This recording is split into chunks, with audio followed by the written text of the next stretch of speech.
what's up guys? So in this course, I've also included my gold standard Lightroom preset. So right now we're gonna jump into the computer and I'm gonna show you how to download it into your Lightroom, and I'm also gonna show you how to use it. So let's get to the computer, check it out. All right guys, so now we're in Lightroom and I'm gonna show you first how to download the preset and install it, and then I'm gonna show you how to use it. So the name of the preset is Fleetwood Standard. You've got the file there in your course. So after you have copied the file to your desktop or saved it to your documents or wherever you're gonna put it at, once you open up Lightroom, if you go over here to this presets on the left-hand side where it says presets, if you click the plus, and then you click import presets.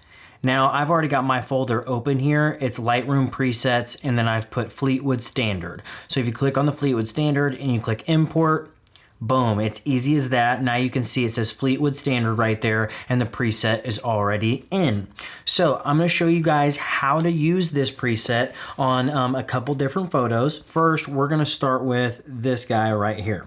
So what I do first before I apply the preset is I'm going to go in and I'm going to crop first. So I go up here to my crop tool on the right hand side up at the very top.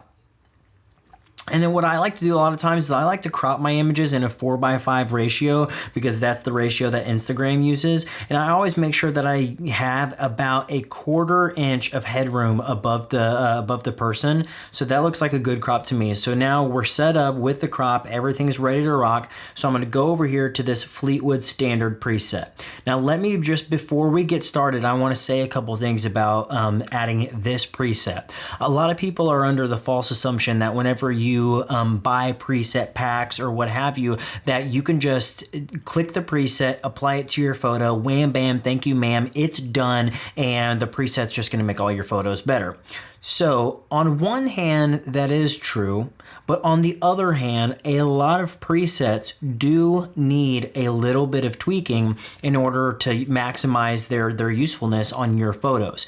So I'm gonna explain a couple things to you. First of all, this is the Fleetwood Standard preset that we're going to use, and you can see whenever I hover over it, you can see how it changes the picture, and that doesn't look very good. So it's not just going to make your picture better. But what I'm going to explain a couple things to you. This preset is meant to be used if your photos are properly exposed. So a couple things that I want you to make sure of. If you're shooting, shoot in auto white balance. You see how it says white balance right here, and it says as shot. So this preset is gonna work best whenever you're shooting in auto white balance, because everything's gonna throw the colors off if you're not in auto white balance. So just shoot in auto white balance and you'll be fine. But then also, whenever you're shooting your photos, make sure that you expose properly. If you don't have a good exposed photo and you don't have your white balance on, this isn't gonna help you as much. Anyways, so let's get back into it. So I'm gonna add the Fleetwood Standard. So this whole entire thing has been shot with auto white balance and it's perfectly exposed according to my light meter. So once I've added the Fleetwood Standard, I'm gonna go back over to my menu over here and I'm gonna click the mask tool. This is the mask tool right here. And what that's gonna do is it's gonna pop up 2 masks that I've already pre-created for you. This one right here and this one right here. So if you hit O on your keyboard, it's going to show you what area the mask affects. So on this one, you can see the mask only affects what's inside of the mask. If you click the other one, you can see that the mask affects everything on the outside of the center. So it's an inverted mask. So I have a regular mask and then I have an inverted mask for you. So we're gonna start with the regular mask. So the regular mask is gonna be used on your point of interest in your photos. And so in this photo, obviously his face is the point of interest. So I'm gonna put the mask right on his face, the point of interest, and I'm gonna stretch this to the size of his head. I also, because I'm a barber, I like to show off the haircuts. So I'm including his whole entire head, his haircut and everything. And I adjust this mask size to be pretty much the exact same size as his head. So if you hit O on your keyboard again, that'll go away and you can see that we've only selected that area. So that's fine. Now you're gonna go to your other mask. So with this mask, you wanna hit O on your keyboard again so you can see everything that it affects. And what I do is I place this also right over my point of interest.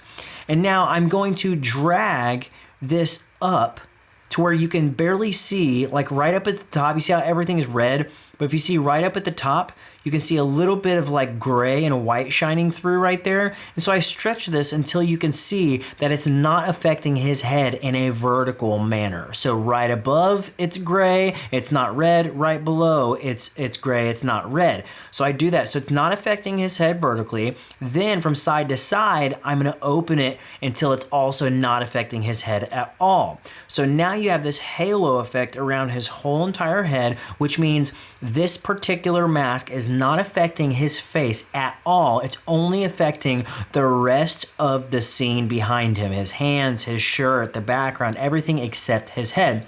So now if you hit O again, the red will go away and you can literally see what we're working with. And this is as easy as it gets, guys. Look at the photo now. I'm gonna show you the before. That's the before, that's the after.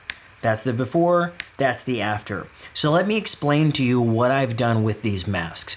So the mask for the subject, for the focal point, that's actually affecting his face right here.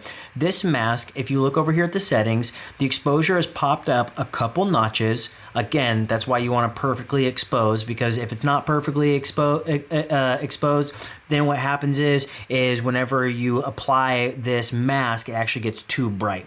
So on the exposure, it's bumped up a couple notches. Shadows are up a couple notches. Blacks are down a little bit. So the blacks being down, the clarity being up, and the sharpness being up helps add to the detail that's in the face. It helps all the edges pop out, and it just makes it a little bit more clear. So I've done that with that mask. Then we did the opposite with the other mask. If you go and you click the other mask, remember it's affecting everything but his head. So if you look over here again to the right hand side, I've turned the exposure down a little bit on that mask. And basically what that does is whenever I turn the background, everything but my focal point, whenever I drop the exposure on it and my focal point, and I raise the exposure on my focal point, then it separates them from the background and it makes their head pop straight out right at you. So you can see the background is underexposed. Now the face is slightly overexposed. But then if you go down, you can see where I've lowered the clarity quite a bit and I've lowered the sharpness quite a bit. So what I did is I don't want the rest of the scene to compete with his face. His face is the focal point. His haircut is the focal point. And so what I've done is I've dropped the clarity on everything but his face and the sharpness on everything but his face. Look at his hand right there. You can see how it's a little bit blurry. Everything's not nearly as sharp as it was in the beginning, and it's a little bit darker. That way it can pop through. Now if I go to the before, now you can see the before. Everything is exposed evenly. Everything is, you know, his head is very much tucked back into the scene with his hands and his hoodie and everything like that, but I want his head to pop out and I want his hoodie and everything to stay back in the background. So there's the after, there's the before. After, before. Let me hit this so I can show you again. So after, before, after, before. Let's do another one. So we're gonna go over here to this dude right here. Again, we're gonna hit our crop tool. We're gonna go to a 4:5 ratio. I like to leave a 1/4 inch of headroom right above their head.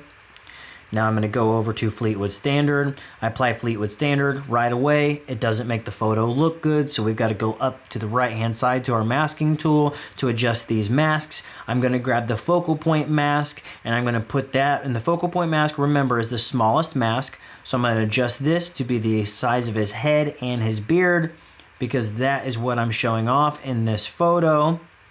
So there you go. If you hit O on your keyboard, you can see what that affects. So I actually think I want to turn this a little bit. There we go. So if you hit O on your keyboard, you can see what it affects. Now we're going to go to the inverted mask. So we go to the inverted mask. I'm gonna hit O on my keyboard again. And remember, this one I put right on the focal point as well. I also want to situate it and turn it the same way as I had my previous mask. So I'm gonna make this mask longer so I can see vertically that it's not affecting his head anymore, up and down. See the gray space? It's not affecting his head vertically. And then I'm gonna open it up from side to side until I see that halo effect where it's not affecting his head at all. Here's the halo. You see the gray halo yellow, the rest of it's red, so it's only affecting everything else, not his head. I hit O, I hit done, bada bing, bada boom, guys. That's easy as pie. Before, after, before, after, before, after. So let's do it on another guy. I'm gonna do it on this guy right here. So we're gonna crop first, remember, go 4.5 ratio or 4:5 ratio, about 1/4 inch of headroom. We're gonna go apply the Fleetwood standard. Doesn't make the photo look very good. We go all the way over to the right. We go to the mask. I take the mask, the small mask, which is the focal point mask, the focal point of the subject. I'm gonna make it the same size as this guy's head. You know, it's awesome. This is one of my clients. He actually looks kind of like Hawkeye from the Avengers, if you can see it. I actually, if you look, hold on, I'll show you this real quick. I kind of put his head in Hawkeye's on his body one day. That was pretty funny. Anyways, but we're gonna go back to this guy. So I've extended the focal mask is on his head. Then I'm gonna grab this other mask. I'm gonna hit O because I need to see what it's going to be affecting. I want to see that it is only, if I'm going to turn it a little bit, I want to see that it's only affecting, it's not affecting his head vertically. Again, you can see the gray spot above his head, the gray spot below his chin. Now I'm going to open it up to where it's not affecting his head at all. Once again, we can see the halo effect right here. Hit O to turn that off, hit done, bada bing, bada boom. He is done. Look at that, before, after. Before, after. Now I've adjusted the colors on this whole entire, I've adjusted all of the colors so you don't have to. If you look at his jacket, you can see how his jacket before, it's more of like the blue purpley area, but then whenever I go to after, it's more teal, it's popping against his skin. I've raised my skin tones a little bit. You can see I brought the skin tones out. I mean, it just looks 10 times better. His face is brighter. Everything else is sunken into the background. Bada bing, bada boom. I could even on this guy, if I wanted to, because I feel like he was shot a little underexposed, I could go to the face mask right here, and I could up that by a couple notches, make his face a little bit brighter. So we could do that. I also want to show you guys something real quick, what you can do with masks, why I'm here. Let's go back to this guy. So look at this guy. Remember, before, after, before, after. I want to make this even better. So I'm going to zoom in. You can create a new mask. So I click up the mask here. Now I got a new mask. I'm going to draw this mask to the size of his eye. I'm going to place it right there on his eye. And what I want to do is I want to make his eyes pop. So I'm going to go over to the exposure over here. I'm going to push up on my exposure a little bit. You can see how his eye is getting a little bit brighter. And then what I want to do is I want to up my clarity a couple notches because I really want that eye to pop. Then I'm going to raise my sharpening. Boom. Drop my blacks just a couple notches. I'm even going to pop my exposure up a couple more notches. Yeah, let's do that.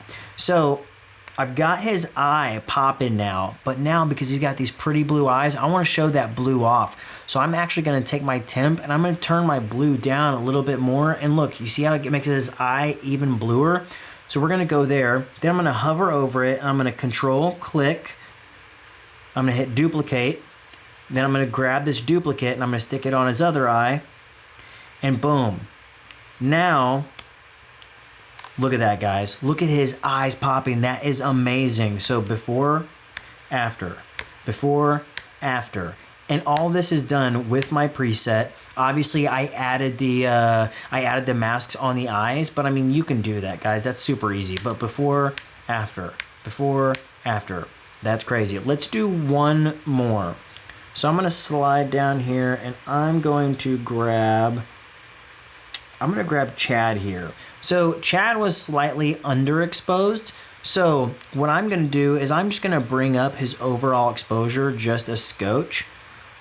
Let's do this. Let's go to, let's crop this guy first, 4:5.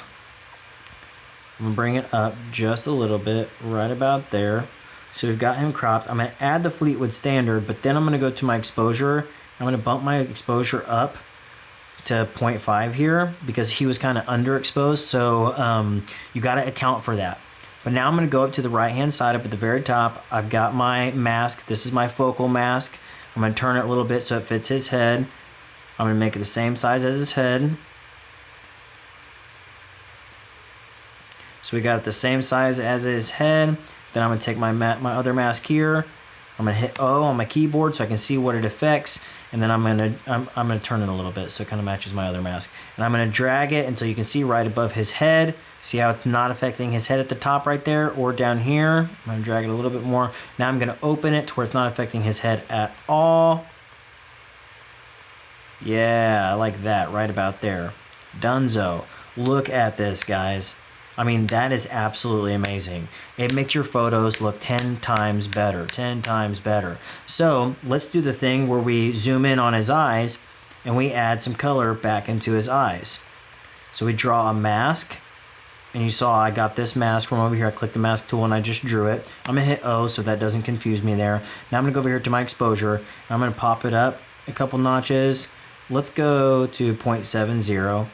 And then I'm gonna drop my blacks a couple notches. My clarity, I'm gonna bump up that a couple. And then I'm gonna bring my sharpening pretty high. Then I'm gonna bring my temp down because he's got those pretty blue eyes again. But don't bring it down a lot. You don't wanna make it look not real. Duplicate that, control click, duplicate. Drag the duplicate over, resize it, boom. Look at that. I mean, his eyes are popping. The whole entire photo just looks amazing. That's the before photo. That's the after photo. This is literally what you can do with my preset, guys. It is absolutely amazing. So that's basically it. So always remember with every single photo that you want to make sure that you are properly exposing for your photos and that you're shooting in auto white balance. So that's it, guys. I hope you like that. Download that preset and use it. If you get stuck, watch this video over and over and over again until you got it. It is going to take your photos to the next level. Anyways, always remember, guys, be more. See you later.